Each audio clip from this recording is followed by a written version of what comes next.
એટલે આપણે આઈપીડીસી નો કોર્સ છે. અને સિમ્પટમ્સ પણ ઇલેક્ટ્રોનિક ગેજેટ્સના ભયંકર છે. એટલે ડિજિટલ ડિટોક્સ કરાવવું જ પડશે. તમને ખબર છે ડિજિટલ ડિટોક્સિફિકેશન, તમને સાપ કરડે ને એટલે એન્ટીવેનોમ ઇન્જેક્શન આપવા પડે, એટલે સાપનું ઝેર ઉતરે. એમાં ડિજિટલ ઝેર પણ ઉતારવું પડશે. અગેન આઈ રિપીટ, હું આનો વિરોધી નથી. તમારા સંતાનોને સ્કૂલમાંથી આદેશ આવે જે સમય એ વખતે તમારે ઇલેક્ટ્રોનિક ગેજેટ લાવવી જ આપવાનો. જેમ પ્રમુખ સ્વામી મહારાજે કહ્યું એનો વિવેક તમારે, એટલે ડિજિટલ ડિટોક્સ આ જનરેશનને કરવી પડશે. એવરેજ ભારતીય 3 કલાક ને 40 મિનિટ રોજ ડિજિટલ સ્પેન્ડિંગ છે એનું. પછી એનું ઝેર ચડે કે ના ચડે. રોજ 3.5 કલાક તમે સ્ક્રીનની સામે રહો, પછી કોબરા જેવું ઝેર ચડે કે ના ચડે. એટલે ડિજિટલ ડિટોક્સ કરવું પડે. આ ઇન્ફોર્મેશન સંબંધી વાત થઈ. હવે ફોર્મેશન કેવી રીતે કરવું? આપણે એટલું સમજ્યા કે ઇન્ફોર્મેશનની સાથે, એટલે કે માહિતીની સાથે સાથે ભેગી આ ગટર પણ ઘણી બધી આવે છે.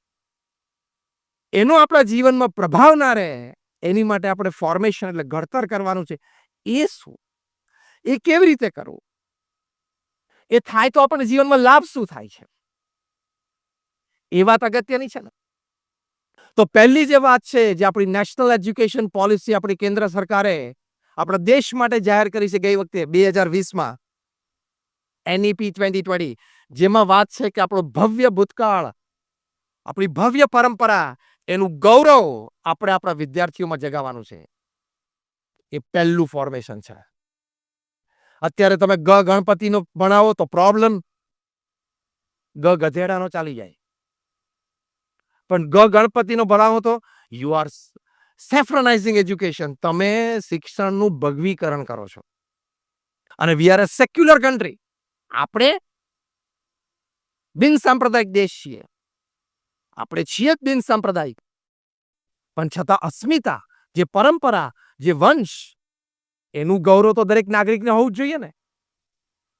તમને આશ્ચર્ય થશે કે ઇંગ્લેન્ડમાં પાર્લામેન્ટમાં બિલ પસાર થયેલું છે કે કોઈ પણ વિદ્યાર્થી ઇંગ્લેન્ડની ધરતી ઉપર ભણતો હોય ધોરણ 12 સુધી ફક્ત બ્રિટિશ ઇતિહાસ જ ભણાવવાનો, બીજો કોઈ ઇતિહાસ નહીં.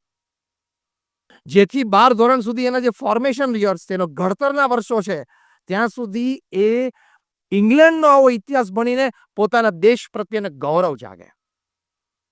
આઈપીડીસીમાં મેં આ કોર્સ પણ લીધો છે. The pride of India, Bharat દેશનું ગૌરવ જાગે.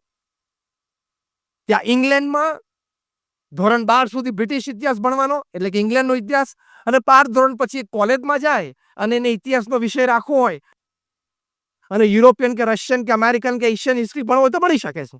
કારણ કે ત્યાં સુધીમાં એ મચ્યોર થઈ ગયો અને અસ્મિતા એના હૃદયમાં ધરબાઈ ગઈ. આપણે આ બિલ પાસ કરીએ તો તમે તો ભગવીકરણ કરો છો, તમે તો બિન સાંપ્રદાયિકતામાં માનતા નથી. એટલે આ શબ્દ આપણને સેક્યુલરિઝમ, બિન સાંપ્રદાયિકતા શબ્દ, એની ગેરસમજ ઊભી કરવામાં આવી છે. બાકી સેક્યુલર શબ્દ તો અંગ્રેજી ભાષામાં હમણાં આવ્યો 200 વર્ષથી. આપણા ઋગ્વેદમાં વસુધૈવ કુટુંબકમ એ શબ્દ, એનું અંગ્રેજી ભાષાંતર જ છે આ સેક્યુલર.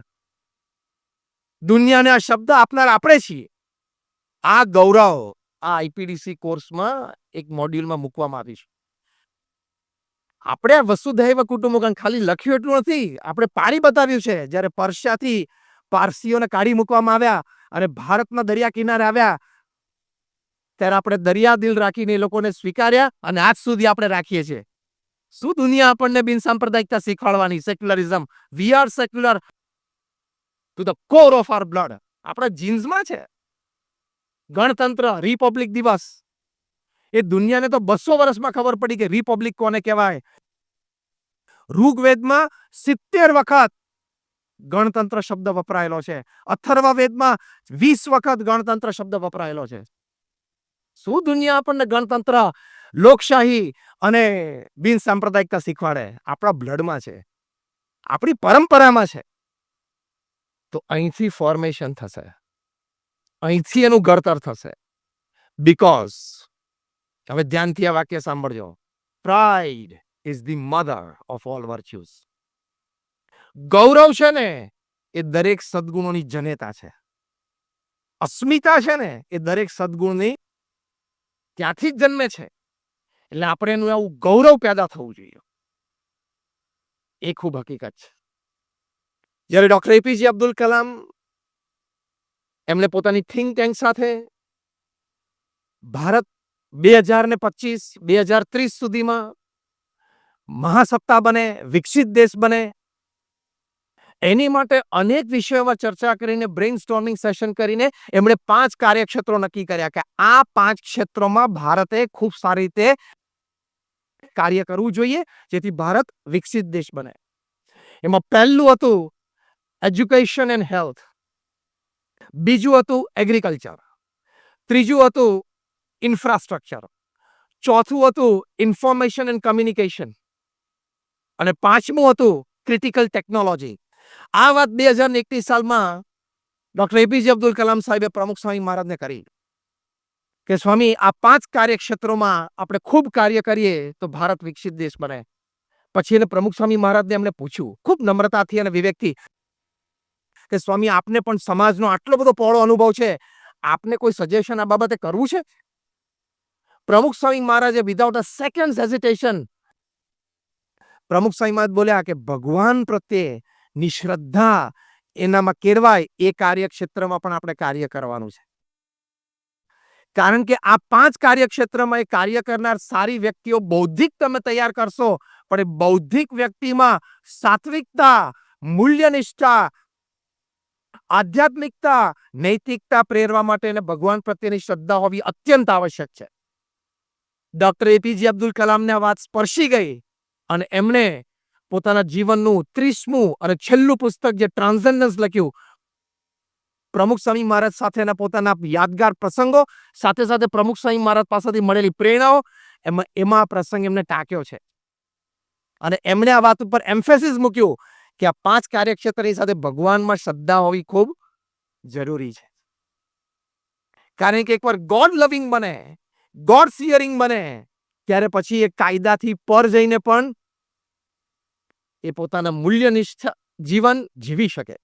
સરદાર વલ્લભભાઈ પટેલ એટલે જ કહેતા કે ભગવાન સ્વામિનારાયણે જે શિક્ષાપત્રી લખી જેનું અનુસરણ જો બધા કરે ને, સમગ્ર શાસ્ત્રનો સાર છે, તો ભારતમાં આઈપીસીની જરૂર ના પડે, ઇન્ડિયન પિનલ કોડ અને કોર્ટની જરૂર ના પડે, ખાલી શિક્ષાપત્રી પ્રમાણે રહેતો. એવા મૂલ્યનિષ્ઠ નાગરિકો આપણે દેશમાં તૈયાર કરવા છે એટલે આઈપીડીસી નો કોર્સ છે, ઇન્ફોર્મેશન ટુ ફોર્મેશન. એવા આપણે તૈયાર કરવા છે. અને આ આઈપીડીસી નો કોર્સ તો એક એજ્યુકેશનલ કોર્સ તરીકે અમે અહીંયા ઇન્ટ્રોડ્યુસ અત્યારે કરીએ છીએ. પણ અમારી બાળ મંડળની સભાઓમાં, યુવક મંડળની સભાઓમાં, અમારા મંદિરોમાં બધી જગ્યાએ આ એક યા બીજી રીતે ફ્લોટ છે જ, ફ્લોટ થયેલો જ છે. અને એના ઉત્તમ પરિણામો અમને મળ્યા છે. તમારામાંથી કેટલા ગાંધીનગર અક્ષરધામ ગયા છે? Just rays your hands. બધા જ. અગેન દિલ્હી અક્ષરધામ જોયું? હાથ ઊંચો કરો. ઓહો, બધા જ. દિલ્હી અક્ષરધામમાં તમે એક્ઝિબિશન 2માં મોટી લાર્જ ફોર્મેટ ફિલ્મ જોઈ હશે જે ભગવાન સ્વામિનારાયણ તરુણ વયના હતા નીલકંઠ વણી રૂપે, ત્યારે એમને સમગ્ર ભારતનું વન વિચરણ કરેલું. એમાં એક દ્રશ્ય છે કે જેમાં ભગવાન સ્વામિનારાયણ નીલકંઠ રૂપે એ નાના 11-12 વર્ષના બાળક એક ગરીબની સેવા કરે છે. એક ગરીબ, વૃદ્ધ, અશક્ત વ્યક્તિને પોતે જમાડે છે. રોજ હજારો લોકો આ શો જોવે છે. ઘણાના જીવન પરિવર્તન થાય છે. પણ એક 11 વર્ષનો બાળક એ પોતે આઈડેન્ટિફાઈ કરી શક્યો કે મારી ઉંમરનો બાળક છે અને એ આવી સેવા કરે છે. શોમાંથી બહાર નીકળ્યા પછી એ 11 વર્ષના બાળકે એના માતા પિતાને કીધું કે dead, I'll definitely carry your business forward. હું તમારો ધંધો છે ચોક્કસ આગળ લઈ જઈશ. પણ today I decide to serve my country like Nilkanth. પણ આજે આ ફિલ્મ જોઈને હું નક્કી કરું છું કે હું મારા દેશની સેવા નીલકંઠની જેમ કરીશ. આ ફોર્મેશન થયું કહેવાય. મેં કહ્યું એમ એજ્યુકેશનલ એક શૈક્ષણિક કોર્સ તરીકે તો આજે અમે અહીંયા ઇન્ટ્રોડ્યુસ કરીએ છીએ, પણ આ ઘડતર થઈ જ રહ્યું છે. એક બાળક ત્યાં અક્ષરધામમાં આ નીલકંઠ વણીનો શો જોઈને એને નિયમ લીધો. એ બાળક છે ને વિડીયો ગેમ્સનો એડિક્ટેડ હતો. રોજ 4 કલાક વિડીયો ગેમ્સ જોવે. અને ભણવામાં 55-58% લાવે. હવે 5મા 6થા ધોરણનો વિદ્યાર્થી એ 55-58% લાવતો તો મા બાપને દુઃખ તો થાય ને કે ભાઈ આનું ભવિષ્ય શું પછી? ત્યાં નીલકંઠ વર્ણીનો શો જોઈને એને થયું કે મારે ખોટી આદત છે ને બાજુ પર મૂકી દેવી જોઈએ. I must shun all my bad habits. એ શોમાંથી બહાર નીકળીને એ બાળકે એના માતા પિતાને કીધું કે પપ્પા મમ્મી હું આજથી નિયમ લઉં છું કે હું વિડીયો ગેમ નહીં રમું. એના મા બાપ તો ત્યાં ધ્રુસકે ને ધ્રુસકે રડી પડ્યા. અમારા સ્વયંસેવક એમનો એપ્રોચ કર્યો, તમને કંઈ આમ શારીરિક તકલીફ છે, તમને કંઈ મદદની જરૂર છે? તો કે ના લીવ અસ અલોન, અમને એકલા રહેવા દો. અને પછી એ બાળકને એના માતા પિતાએ ત્યાં ખૂબ વહાલ કર્યું. એ બાળકને એનાથી એક આગળ વિચાર આવ્યો, નીલકંઠે જેમ સેવા કરી એમ મારે સેવા કરવી છે. હું તો નાનો છું, 10 વર્ષનો. હું શું કરી શકું? એના ઘરમાં એક કબાટ ભરીને વિડીયો ગેમ્સ હતી, કારણ કે એ શોખીન હતો અને ના લાવી આપે તો રડે. અને એના લીધે આપણે જાણીએ છીએ કે સ્ક્રીનમાં ઓવર ટાઈમ થાય એટલે બાળકોની ઇન્ટેલિજન્સ, શાર્પનેસ, મેમરી પાવર બધું ઘટે છે. આ બધું સાયન્ટિફિકલી પ્રૂવડ છે. એટલે જ એને 55-58% આવતા હતા, આગળ જ નહોતો વધતો. એટલે મા બાપ ચિંતિત હતા. એ બાળકે કીધું કે અમને આ વખતે દિવાળી કરવા માટે અનાથ આશ્રમમાં અમારી સ્કૂલમાંથી લઈ ગયેલા. જો આ ફોર્મેશન, એ અનાથ બાળકો છે ને, એ લોકો કોઈ દિવસ વિડીયો ગેમ જોઈએ જ નહીં હોય. તો આપણે ડેડી આ રવિવારે સવારે બધી વિડીયો ગેમ્સ લઈને અનાથ આશ્રમમાં જઈએ અને ત્યાંના સંચાલકને કહીએ કે તમે આની લાઇબ્રેરી બનાવી રાખો. દિવસમાં 15 મિનિટ પણ આ બાળકોને છૂટ આપજો, એ પણ એક જોવે કે આ પણ એક ડિજિટલ દુનિયા છે. 15 મિનિટ માટે હું મારી બધી વિડીયો ગેમ્સ, એમ કહીને લગભગ 40 જેટલી ડિજિટલ ગેજેટ્સ એ બાળકે અનાથ આશ્રમમાં ડોનેશન આપી દીધું. એ બાળકે જે દિવસે આ ડિજિટલ ડિટોક્સ, જે આપણે પહેલો શબ્દ વાપર્યો ને, કોબરા જેવું ઝેર ચડે છે આનું, આ બાળકને ચડી ગયેલું, એમાં ડિટોક્સિફિકેશન થયું. તો એ બાળક ધીમે ધીમે ઉત્તરોત્તર પ્રગતિ કરતો રહ્યો અને 10મા ધોરણમાં એ બાળક 92% સાથે ઉત્તીર્ણ થયો. એક સરસ ભાવિ ગળી. આ ફોર્મેશન, આ ઘડતર કહેવાય. એ બાળક પાસે માહિતી ઘણી બધી હતી, પણ એનું ઘડતર બાકી હતું. એ ઘડતર આવા આઈપીડીસી કોર્સથી થશે. જે ઘણા બધા અનુભવો આપણે સાંભળ્યા, વિદ્યાર્થીઓના ઘણા બધા અનુભવો આપણે સાંભળ્યા. તો એ રીતે આ ઘડતર થાય છે. અને ઘડતર થયેલી વ્યક્તિ હોય, એનું ફોર્મેશન થયું હોય, એની પર્સનાલિટી જુદી, એનું કેરેક્ટર જુદું. બિલ ક્લિન્ટન અમેરિકાના પ્રેસિડેન્ટ પ્રમુખ સ્વામી મહારાજને મળ્યા. પ્રમુખ સ્વામી મહારાજ 5 ધોરણ ભણેલા, એક અંગ્રેજીનું વાક્ય ના બોલી શકે. બિલ ક્લિન્ટન કેરિઝમેટિક અમેરિકાના પ્રેસિડેન્ટ. અમેરિકાના પ્રથમ 5 પ્રેસિડેન્ટ અમારે લેવા હોય ને, Abraham Lincoln, George Washington, John F Kennedy, Ronald Reagan, એ કક્ષાની આ વ્યક્તિ કહેવાય કે જ્યારે અમેરિકામાં ડોલર તૂટતો હતો ને, આ વ્યક્તિએ પોતાની ઇકોનોમિક બુદ્ધિથી, એટલે કે ઇકોનોમિક્સ વિશે બુદ્ધિથી આ વ્યક્તિએ ડોલરને પકડી રાખેલો. એવો કેરિઝમેટિક હતો. 6 ફૂટ 2 ઇંચની હાઈટ. અને અમેરિકાના પ્રેસિડેન્ટ એટલે તો દુનિયાના રાજા કહેવાય. હા, એને સવારે જે વિચાર આવે ને, 10 વાગે સપાટો બોલે આખી પૃથ્વી ઉપર. કારણ કે દુનિયાની 50 મોટી સંસ્થાઓ, યુનો ગણો, વર્લ્ડ હેલ્થ ઓર્ગેનાઇઝેશન ગણો, ઇન્ટરનેશનલ મોનિટરી ફંડ ગણો, વર્લ્ડ બેંક ગણો, આ બધી અમેરિકાના પૈસા ઉપર ચાલે છે. અમેરિકા એને ફંડિંગ બંધ કરે એટલે આ બધાએ ઘરે બેસી મંજીરા વગાડવાના, દેશી ભાષા. એ અમેરિકાના પ્રેસિડેન્ટ, દુનિયાના કોઈ પણ પ્રેસિડેન્ટ કે પ્રાઇમ મિનિસ્ટરનું જીવનમાં એક સપનું હોય કે મારા જીવનકાળ દરમિયાન હું એક વખત અમેરિકા જઈને અમેરિકાના પ્રેસિડેન્ટને વ્હાઇટ હાઉસમાં, ઓવલ ઓફિસમાં એની સાથે એકવાર ચા પીવું અને એ એક ફોટો એ ઘરે લઈ જાય. એ વ્યક્તિ એક ભારતીય સંત, ભગવધારી સંત, 5 ધોરણ ભણેલા, અંગ્રેજીનું એક વાક્ય ના બોલી શકે અને 80 વર્ષની ઉંમર, એનાથી પ્રભાવિત થાય. પણ પ્રમુખ સ્વામી મહારાજના જીવનનું પોતે એવું ઘડતર કરેલું, એવું એમને પોતાનું ફોર્મેશન કરેલું કે his shear presence was dynamics. પ્રમુખ સ્વામી મહારાજની ખાલી શારીરિક હાજરી એ તરંગો વહાવી દે. બિલ ક્લિન્ટન એમની આંખો ઓળખી શક્યા અને બિલ ક્લિન્ટને પ્રમુખ સ્વામી મહારાજની આંખો માટે કીધું કે I see integrity in his eyes. એમની આંખોમાં વફાદારી છે. એમની આંખોમાં કોઈને પાછા પાડીને આગળ આવવાની ભાવના નથી. એ દરેકને સાથે લઈને ચાલ્યા છે. એ એમની આંખો રિફ્લેક્ટ થાય છે. આને શું કહેવાય? ફોર્મેશન. તમારે બહુ બોલવું ના પડે, ચર્ચા ના કરવી પડે, જાહેરાત ના કરવી પડે. તમારી હાજરીથી, તમારા 2 શબ્દોથી, લોકોને આવી પ્રેરણા મળે. અને પ્રમુખ સ્વામી મહારાજે તો ખૂબ પ્રેમથી દેશી ગુજરાતી ભાષામાં જ બિલ ક્લિન્ટન સાહેબનો હાથ પકડીને કહ્યું કે સાહેબ ગાંધીનગરમાં મારું અક્ષરધામ જોવા આવજો. તો દુભાષ્ય સંત હતા અમૃતનંદન સ્વામી, એમણે અંગ્રેજી ભાષાંતર કર્યું કે Pramukh Swami Maharaj is personally inviting you to visit our Swaminarayan Akshardham at Gandhinagar. It's a wonderful monument of Indian culture ને બધી વાત કરી. બિલ ક્લિન્ટન તરત બોલ્યા કે when he is inviting I will come. એમને આમંત્રણ આપ્યું છે ને હું આવીશ, અને આવ્યા. આવું ઘડતર આપણા વિદ્યાર્થીઓને કરવાનું છે, આવી જનરેશન આપણે તૈયાર કરવાની છે. એટલે 1992માં અમારા યોગી શતાબ્દી મહોત્સવ વખતે જૈનાચાર્ય સુશીલ મુનિજી આવ્યા અને એમને 17,000 સ્વયંસેવકોને જોયા. જે અત્યારે સ્વયંસેવકોને તમે જોયા, સંગીતમાં જોયા, નૃત્યમાં જોયા, આ ઘડતર પામેલા છે. આ બધા યુવાનોમાંથી કોઈને વ્યસન નથી. અને આ તો અહીંયા એમને સાંસ્કૃતિક નૃત્ય કર્યું, પણ આ યુવાનોને નવરાત્રિમાં નાચવા નહીં જવાનો નિયમ છે. હા, એ લોકોનું ઘડતર થયેલું છે, એ લોકોનું કોઈ વ્યસન નથી. એવા 17,000 યુવાનોને પ્રમુખ સ્વામી મહારાજે ત્યાં સ્વયંસેવક તરીકે ઘડતર કરીને રાખેલા. જોઈને સુશીલ કુમારજી બોલ્યા કે વન પ્રમુખ સ્વામી વિલ જનરેટ થાઉઝન્ડ્સ ઓફ પ્રમુખ સ્વામી. એક પ્રમુખ સ્વામી હજારો પ્રમુખ સ્વામી તૈયાર કરશે. એટલે કે એવા ઘડાયેલા વ્યક્તિત્વ તૈયાર કરશે. And he will unburden the load of the world. પૃથ્વી પરનો જે લોડ છે ને, શેનો?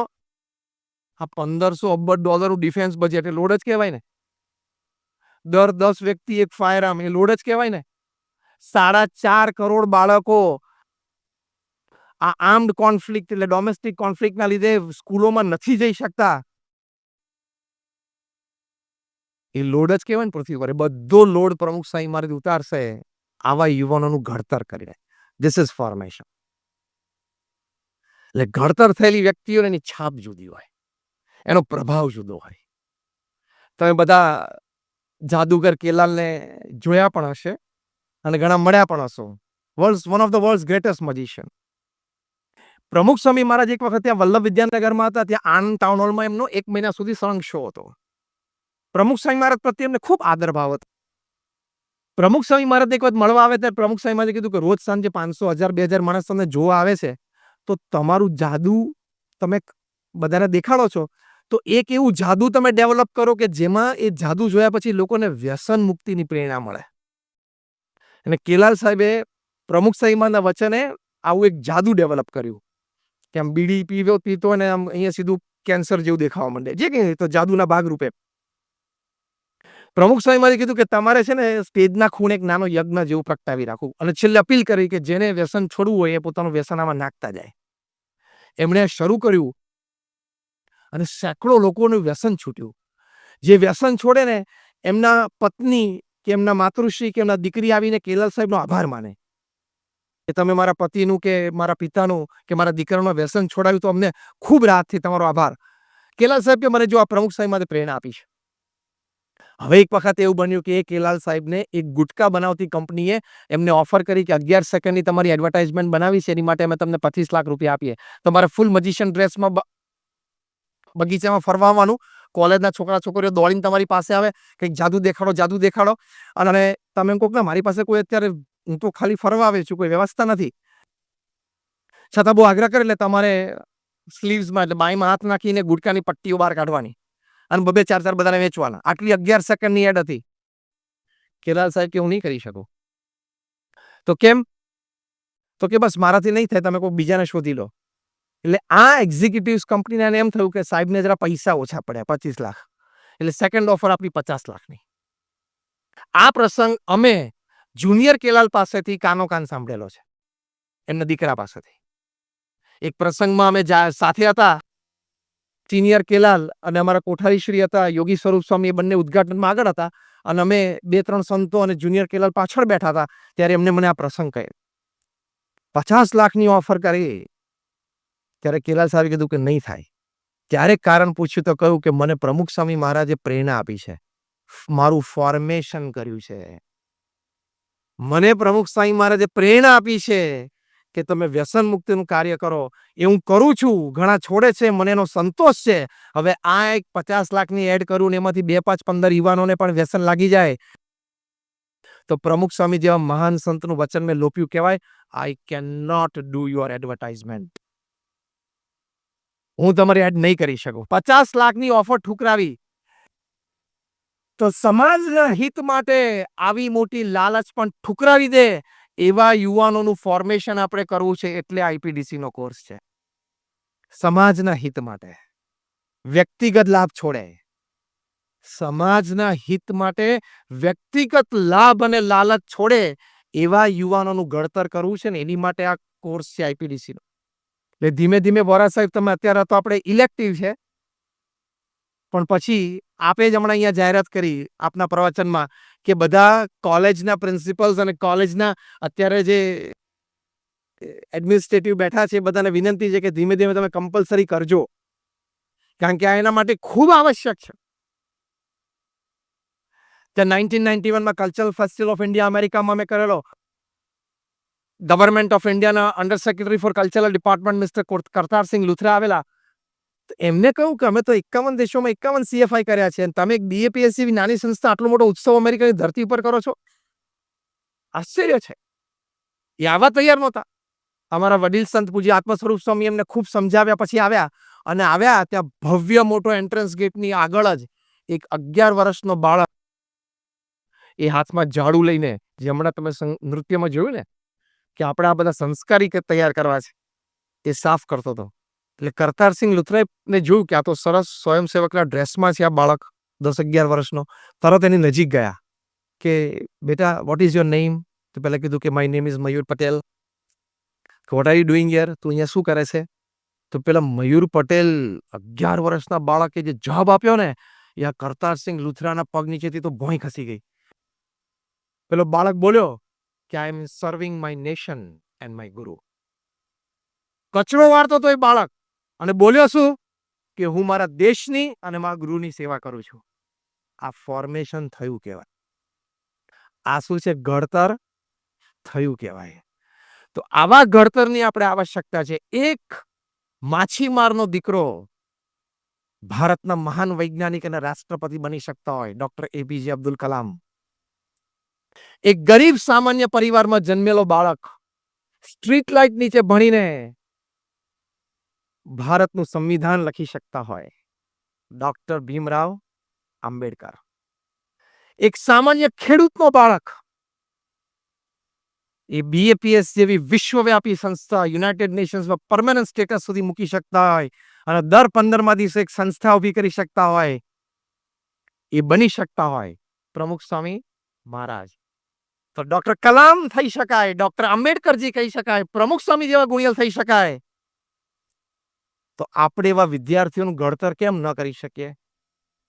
હવે તમારી વાત આવે છે. Front row, second row. તો આપણે એવા વિદ્યાર્થીઓને ઘડતર કેમ ન કરી શકાય?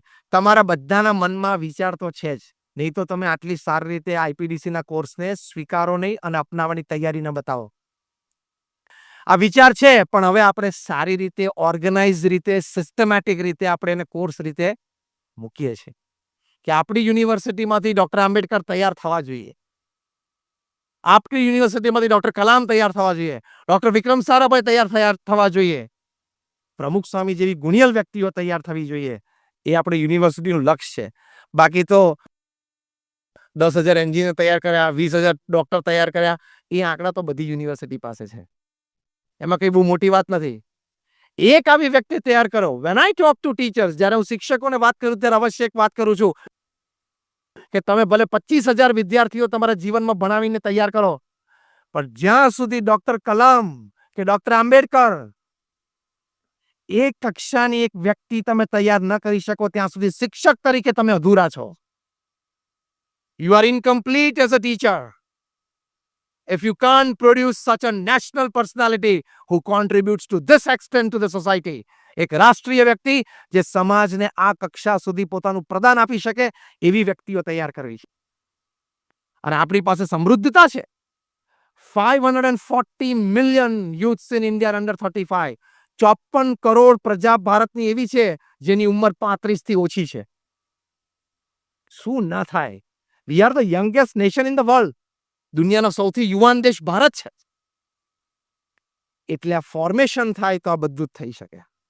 જો ફોર્મેશન થવા માંડ્યું, DRDO, ISRO માંથી કેવા કાર્યો થયા, કેટલા સેટેલાઇટ લોન્ચ થયા, વિશ્વ વિક્રમ એકમાં 30 40 100 ઉડાણો ભરીને ભારત વર્ષે પહેલી વાર જીવનમાં વેક્સિન બનાવી, અને એ પણ મહામારી દરમિયાન બનાવી.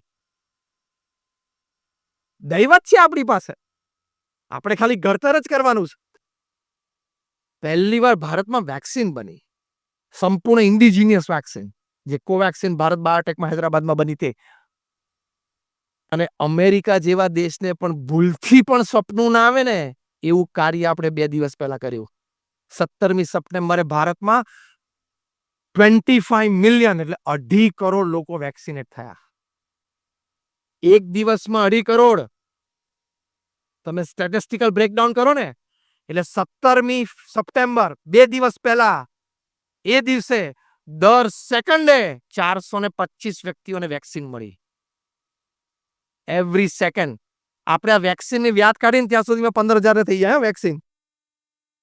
Every second 425. અમેરિકા જેવા દેશ તો મોઢું ફાડીને જોઈ રહ્યા, શું કામ કર્યું ભારતે. આવી શક્તિ છે આપણી પાસે. આ તો મોજૂદ પ્રસંગની વાત છે. હમણાં જ તાજા બનેલા આવા પ્રેરણાદાયી અદ્ભુત પ્રસંગની વાત છે. માટે હિંમતવાન રહેવાનું, કરેજિયસ રહેવાનું, થઈ શકે છે એવી ભાવનાથી જીવવાનું. We can do it. હું એક શબ્દ બોલું છું, મારી સાથે બોલજો. If I decide, I can. Again, if I decide, I can. આ વાક્ય રોજ કહેવાનું કે હું નક્કી કરું તો થાય જ. હવે ખાલી નક્કી કરવાનું બાકી છે. એ નક્કી બરોબર થાય ને એની માટે આઈપીડીસી નો કોર્સ છે. ઇન્ફોર્મેશન ટુ ફોર્મેશનની વાત આપણા જીવનમાં દ્રઢ થાય ને એની માટેનો આ કોર્સ છે. એવા ઘડતરથી આપણને આટલો મોટો લાભ થાય છે. એનો પર્સનલ ગ્રોથ થાય છે, એનો ફેમિલી ગ્રોથ પણ થાય છે, એટલે કે એના પારિવારિક જીવનમાં પણ એને ખૂબ લાભદાયી થાય છે. અમે કલ્ચરલ ફેસ્ટિવલ ઓફ ઇન્ડિયા અમેરિકામાં કરેલું. મને વોરા સાહેબે કલાકનો સમય આપેલો, હજી મારી પાસે 15 મિનિટ છે. તો ત્યાં બ્યુટીફુલ બોર્ડરલેસ વર્લ્ડ એ એક્ઝિબિશન અમે ઊભું કરેલું. એમાં શ્રવણ એનો ડાયરામાં મૂકેલો કે શ્રવણ પોતાના મા બાપને કાવડમાં બેસાડીને જાત્રા લઈ જાય છે. આપણે એ પ્રસંગ જાણીએ છીએ. હવે અત્યારની જનરેશન તમે કહો કે શ્રવણ ને દેશ, અત્યારની જનરેશનને મગજમાં એવું ઘૂસી ગયું છે કે શ્રવણ ને ઓલ્ડ ડેટેડ ને નોટ રેલેવન્ટ. ક્યાં તો બધી ભૂતકાળની વાતો, ઓલ્ડ ડેટેડ, જમાનાની જૂની, આજે કે એનો કઈ સંદર્ભ નહીં. પણ ત્યાં અમારા સ્પોર્ટ ગાઈડ્સ આ બધી વાતો સમજાવતા હતા. ત્યાં મિડલસેક્સ કાઉન્ટી કોલેજના ગ્રાઉન્ડમાં જે એક્ઝિબિશન હતું એના એક સેક્રેટરી બેન મિસ સિલ્વિયા એ એક્ઝિબિશનમાં આવ્યા. એમણે આ શ્રવણની વાત સાંભળી. ત્યાં ધ્રુસકે રડી પડ્યા. તે આપણે સ્વયં કીધું કે બેન હું તમને કઈ મદદ કરી શકું કે ના. ત્યાંથી સીધા પાર્કિંગ લોટમાં ગયા, ગાડી લઈને સીધા ઓલ્ડ એજ હોમમાં ગયા, ઘરડા ઘરમાં. અને મા બાપને કીધું ગાડીમાં બેસી જાઓ. એટલે મા બાપને આશ્ચર્ય થયું. પહેલા તો એમ લાગ્યું કે આ અવસ્થામાં છે. તો કે ના આમ તો સજાગ છે કે. તો કે હું તમારા કપડાં અને દવાઓ બધું રૂમમાંથી લઈ લઉં છું, તમે ગાડીમાં બેસી જાઓ. તેમને આશ્ચર્ય થયું કે આ કેવી રીતે બની શકે. પછી એને કીધું ગાડીમાં બેસીને કે from today I am not your Silvia, I am your Shravan. ત્યારે મા બાપને આશ્ચર્ય થયું કે શ્રવણ શું. એટલે સીધી ગાડી લઈને એ એક્ઝિબિશનમાં આવ્યા અમારા ઉત્સવ સ્થળે. અને ત્યાં પ્રદર્શનમાં એમના મા બાપને દેખાડ્યું કે આ જગ્યાએથી આ વાત સાંભળીને, આ શ્રવણનું ચરિત્ર સાંભળીને મને પ્રેરણા મળી. એટલે હવે હું આજીવન તમને ઘરમાં જ રાખીશ, તમારે ઘરડા ઘરમાં નથી જવાનું, અને હું તમારી આજીવન સેવા કરીશ. આ ફેમિલી વેલ્યુઝ આઈપીડીસીમાં શીખવાડવામાં આવે છે. એનું ઘડતર થાય છે. બહુ વર્ષો સુધી, લગભગ 12-15 વર્ષ સુધી એના મા બાપ જીવ્યા ત્યાર પછી પણ એને ઘરે રાખીને એમની સેવા. એ આપણી સંસ્કૃતિની છે. તમે શ્રવણ, પ્રહલાદ, નચિકેતા, ધ્રુવની વાતો તમારા બાળકોને નહીં કરો અથવા સ્કૂલમાં નહીં ભણાવો તો શું ખાલી આપણે ભણેલા ભૂત તૈયાર કરવાના છે કે એનામાં લક્ષણો ના હોય, એના સંસ્કાર ના હોય? જો બુદ્ધિમત્તાની કઈ બહુ મોટી વાત નથી. દુનિયામાં દરેક વ્યક્તિ બુદ્ધિશાળી છે.